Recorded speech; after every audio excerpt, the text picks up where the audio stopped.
Hello दोस्तों, नमस्कार। स्वागत करता हूं आप सभी का यूपीपीएससी स्टडी आईक्यू के चैनल पर। मेरा नाम है कपिल देव। तो अब तक देखा जाए तो सबसे बड़ी खबर निकल के सामने आ रही है कि जी हां, भारत सरकार द्वारा खास करके गृह मंत्रालय की बात करें तो गृह मंत्रालय ने एडवाइजरी जारी की है सिविल डिफेंस की। जी हां, सिविल डिफेंस मॉक ड्रिल की एडवाइजरी जारी कर दी है। तनाव का माहौल है भारत और पाकिस्तान के बीच। ऐसे में अगर युद्ध होता है, युद्ध की कंडीशंस बनती हैं, तो आपको और हमको या फिर कहा जाए जो अन्य संस्थाएं हैं उनकी क्या जिम्मेदारियां होंगी, इसके तहत मॉक ड्रिल का अभ्यास किया जाएगा 7 मई को, यानी कि आज। जी हां, बात करते हैं किसकी। जी हां, तो एडवाइजरी जारी कर दी गई है गृह मंत्रालय द्वारा। नागरिक सुरक्षा के लिए 7 मई को होगा सिविल डिफेंस मॉक ड्रिल। जी हां, इस पर बात करेंगे तो क्या क्या करना होगा इसके अंतर्गत। तो जी हां, ये देखा जाए तो जो एडवाइजरी जारी की गई है सिविल डिफेंस रूल 1968 के तहत जारी की गई है। याद रखिएगा, ऐसी एडवाइजरी कई बार जारी हो चुकी है। 1971 की बात कर लीजिए, 65 की बात कर लीजिए, 99 की बात कर लीजिए, तो काफी बार ऐसी एडवाइजरी जारी की जा चुकी है। ऐसे में देखा जाए तो कई बार मॉक ड्रिल होते हैं। जी हां, मॉक ड्रिल में देखा जाए तो हम अभ्यास करते हैं किसका, युद्ध से बचने का। जी हां, अगर आक्रमण होता है, युद्ध की परिस्थितियां होती हैं, तो उससे कैसे बचा जाए उसकी एडवाइजरी जारी की जाती है। किसके द्वारा? सिविल डिफेंस रूल 1968 के द्वारा। जारी कौन करता है? गृह मंत्रालय। आगे वही बात करते हैं किसके अंतर्गत। जी हां, इसके अंतर्गत होगा क्या, सिविल डिफेंस मॉक ड्रिल होगा, तो इसके अंतर्गत हम करेंगे क्या। जी हां, इसकी बात करें अगर, तो हवाई हमले की चेतावनी देने वाले सायरन का संचालन होगा। जी हां, तो पहली बात तो जो मॉक ड्रिल होगा उसमें क्या क्या चीजें होने वाली हैं। पहली चीज होगी कि जो सायरन है, जी हां, हवाई हमले की चेतावनी देने वाले सायरन का संचालन किया जाएगा। और देखा जाए तो जी हां, यह 120 से लेके 140 डेसिबल की आवाज होगी जो 2 से लेके 5 किलोमीटर के दायरे में क्या होगी, सुनाई देगी। आगे बात करें तो शत्रुतापूर्ण हमले में नागरिक बचाव प्रशिक्षण दिया जाएगा आपको कि आपको कैसे बचाव करना है हमलों से। यदि हमला होता है तो उसमें परिस्थितियां जैसी होंगी, उसमें उस परिस्थितियों में आपको किस तरह से बचाव करना है। क्रैश ब्लैकआउट उपायों के प्रावधान किए जाएंगे। जी हां, कई बार ऐसा होता है कि रात्रि में हमला होता है, तो रात्रि में हमला हो और हम क्या करें, ब्लैकआउट करें। जी हां, क्रैश ब्लैकआउट की बात करें तो रात्रि में बिजली बंद करना या रोशनी के जो भी सारे स्रोत हैं उनको बंद करने का यहां पर भी क्या किया जाएगा, प्रावधान किया जाएगा।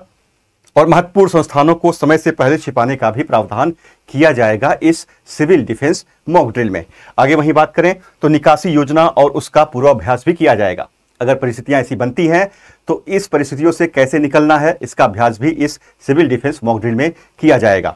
तो तनाव का माहौल है भारत और पाकिस्तान के बीच, तो आपकी जिम्मेदारी क्या बनती है। जी हां, एक नागरिक के तौर पर आपको क्या करना है और क्या नहीं करना है, यह बताया गया है आपके सिविल डिफेंस, जी हां, एडवाइजरी में।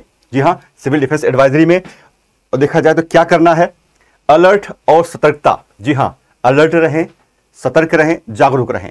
सबसे पहला कहा गया है कि भैया क्या करना है, आपको अलर्ट रहना है, ठीक, जागरूक रहना है, हर चीज पे ध्यान देना है। पहला चीज क्या है, टीवी, रेडियो और सरकारी अलर्ट पर ध्यान देना होगा। जी हां, सरकार क्या कर रही है, टीवी पे जो न्यूज आ रही है, सरकार द्वारा जारी कोई एडवाइजरी आ रही है, उस पर ध्यान देना पड़ेगा आपको। रेडियो पे सरकार द्वारा जो घोषणाएं की जा रही हैं उस पर भी ध्यान देना होगा आपको। एयर रेड सायरन की आवाज की पहचान करनी होगी। जी हां, जो सायरन बजेगा, जी हां, हवाई हमला अगर होता है तो उसमें सूचना दी जाती है सायरन के माध्यम से। वो सायरन बजेगा, उस सायरन की आपको पहचान करनी है और तुरंत जो है क्या करना है, आपको अन्य उपाय भी करने होंगे। बात करेंगे कि जी हां, सायरन की आवाज सुनकर शांत रहें और प्रशासन के दिशा निर्देशों का पालन करें। सायरन जब घोषित होगा या सायरन जब बजाया जाएगा उस समय प्रशासन क्या करेगा, आप तक दिशा निर्देश पहुंचाएगा। जी हां, किसके माध्यम से, रेडियो के माध्यम से, किसके माध्यम से, टीवी के माध्यम से। जी हां, इनके माध्यम से आप तक क्या पहुंचाएगा, दिशा निर्देश। शांत रहिए, सायरन बज रहा है तो शांत रहिए, भगदड़ मत मचाइए। अब जो दिशा निर्देश दिए गए हैं, जी हां, प्रशासन द्वारा उस दिशा निर्देश का क्या करना है, आपको पालन करना है। अफवाहों पर ध्यान नहीं देना है। जी हां, बहुत सारी अफवाहें भी चलेंगी, बहुत सारे फेक न्यूज भी होंगे, इन सब पर आपको ध्यान नहीं देना होगा। जी हां, केवल सरकारी निर्देशों पर ही क्या करना है, आपको विश्वास करना है। सरकार द्वारा जारी जो एडवाइजरी है केवल और केवल उसी पर आपको विश्वास करना है, उसी का आपको पालन करना है। जी हां, अलर्ट और सतर्कता में यह देखा जाता है। अंधेरा और सुरक्षा की बात करें, जी हां, कई बार हमले रात्रि में होते हैं, रात्रि में खास करके हवाई हमले होते हैं। ऐसे में आपको क्या करना है, मॉक ड्रिल के दौरान क्रैश ब्लैकआउट का अभ्यास किया जाएगा। जी हां, कल जो है वो मॉक ड्रिल होगा, तो मॉक ड्रिल में क्या किया जाएगा, क्रैश ब्लैकआउट का अभ्यास किया जाएगा। तो देखा जाए तो भारत में कई राज्यों में 224 जिलों को हाई अलर्ट पर रखा गया है और इन 224 जिलों में यह मॉक ड्रिल आयोजित किया जाएगा।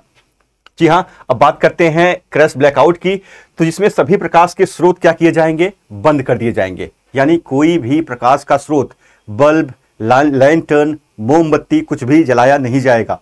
और बात करें किसकी, घर की जो खिड़कियां हैं उन पर मोटा काला कागज लगाया जाएगा। जी हां, आपको लगाना क्या होगा, घर की जो खिड़कियां हैं उन पर मोटा काला कागज लगाइए, या जो पर्दे, वो पर्दे जो काफी मोटे होते हैं जिनके बाहर प्रकाश नहीं जा सकता, उन पर्दों का प्रयोग आप खिड़कियों पर कर सकते हैं। आगे वही बात करें तो शीशे से क्या करना है, शीशे से दूर रहना है आपको और जमीन पर लेटे रहना है। ऐसी परिस्थितियां अगर आती हैं तो आपको क्या करना है, शीशे से दूर रहना है, जमीन पर लेटे रहना है। तो जी हां, आगे वही बात करें अभ्यास की तैयारी। जी हां, तो यहां पर देखा जाए तैयारी कैसे की जाएगी मॉक ड्रिल की, उसमें क्या किया जाएगा, वो सब एडवाइजरी भी बताई गई है आपको कि नागरिक और छात्रों को सिविल डिफेंस प्रदान किया जाएगा। जी हां, सिविल डिफेंस प्रशिक्षण प्रदान किया जाएगा किसको, नागरिकों और छात्रों को। और देखा जाए तो बात की जाएगी किसकी, बच्चों को सुरक्षित स्थान और प्रक्रिया का ज्ञान और अभ्यास कराया जाएगा। जो छोटे बच्चे होते हैं, अगर आप घर पे नहीं हैं, इन द केस वो घर पे बच्चे हैं, तो उनको बताया जाएगा, उनको अभ्यास कराया जाएगा कि अगर ऐसी परिस्थितियां आती हैं तो आपको करना क्या है। जी हाँ, तो छोटे बच्चों को क्या किया जाएगा, उनको भी सुरक्षित स्थान और प्रक्रिया का ज्ञान कराया जाएगा। पड़ोसियों के साथ आपसी सहयोग क्या करना होगा, सुनिश्चित करना होगा। जी हाँ, ऐसी परिस्थितियां अगर आती हैं तो आपको क्या करना है, जो हमारे पड़ोसी हैं उनकी सहायता करनी है। जी, उनकी सहायता करनी है। और देखा जाए तो जी हाँ, आपसी सहयोग को क्या करना है, बनाए रखना है। ऐसी परिस्थितियों में पड़ोसी के काम आता है। आगे बात करें तो आगे देखा जाए तो जरूरी वस्तुओं की तैयारी करनी होगी आपको, बिल्कुल। तो कुछ चीजें हैं जिनको आप रख सकते हैं ऐसी परिस्थितियों में। तो पहला चीज क्या है, पहली चीज है पीने का पानी। जी हाँ, पीने का पानी आपको क्या करना है, अपने पास रखना है। हो सकता है परिस्थितियां क्या हो, गंभीर हो जाएं और पीने का पानी आप तक उपलब्ध ना हो, तो ऐसी परिस्थितियों में पीने के पानी को क्या करिए, आप लोग रखिए अपने पास। तो यहां पर सूखे भोजन की बात हो रही है, ड्राई देखा जाए तो किसकी बात हो रही है, ड्राई फ्रूट्स की बात हो रही है। यहां पर बिस्किट, मेवे इत्यादि को क्या करिए, अपने पास रख सकते हैं। सूखे भोजन की बात। प्राथमिक चिकित्सा किट, जी हाँ, तो प्राथमिक चिकित्सा किट आपको अपने पास रखनी होंगी। साथ साथ देखा जाए तो टॉर्च और एक्स्ट्रा बैटरी भी आपके पास होनी चाहिए। उसके बाद देखा जाए तो पोर्टेबल रेडियो। जी हाँ, सरकार क्या सूचनाएं आपको दे रही है, क्या दिशा निर्देश जारी कर रही है, उसके लिए क्या चाहिए, उसके लिए पोर्टेबल रेडियो होना आवश्यक है।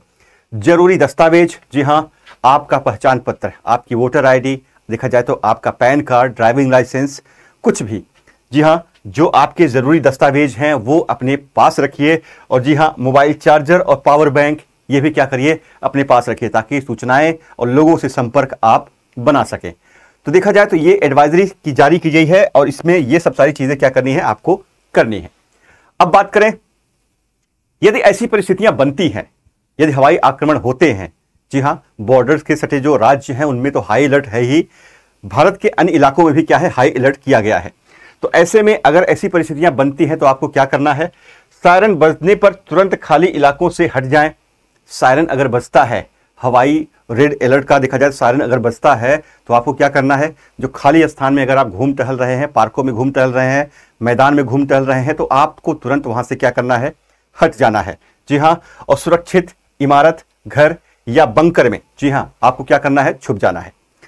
सुरक्षित इमारत में जाना है आपको, बंकर में जाना है, या सुरक्षित घर में जाकर आपको क्या करना है, छुप जाना है। और वहीं देखा जाए तो बुजुर्गों और विशिष्ट लोगों की आपको क्या करनी है, सहायता भी करनी है। जी हाँ, बुजुर्गों की सहायता, खास करके इन सब परिस्थितियों में बुजुर्ग और वो लोग जो विशेष करके दिव्यांगों की बात करें तो उनकी भी क्या करनी होगी, सहायता करनी होगी। सिविल डिफेंस मॉक ड्रिल में यही सब चीजें आपको बताई जाएंगी, यही सब चीजें आपको सिखाई जाएंगी। तो ये सब चीजें क्या करनी है, ये सब चीजें आपको प्रॉपर ढंग से याद करनी है। ऐसी परिस्थितियां अगर आती हैं तो मन को शांत रखिए और सरकार द्वारा जारी किए गए दिशा निर्देशों का पालन करिए। तो ऐसी वीडियो के लिए बने रहिए हमारे साथ, मिलते हैं अगली वीडियो में, तब तक के लिए धन्यवाद। जय हिंद, जय भारत।